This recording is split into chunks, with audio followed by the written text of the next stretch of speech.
படைத்தவன் மேல் பழியும் இல்லை, பசித்தவன் மேல் பாவம் இல்லை. கிடைத்தவர்கள் பிரித்து கொண்டார், உழைத்தவர்கள் தெருவில் நின்றார்.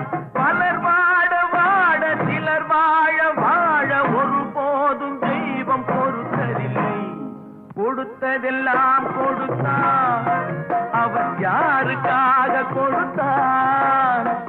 ஒருத்தருக்காக கொடுத்தார், இல்லை ஊருக்காக கொடுத்தார்.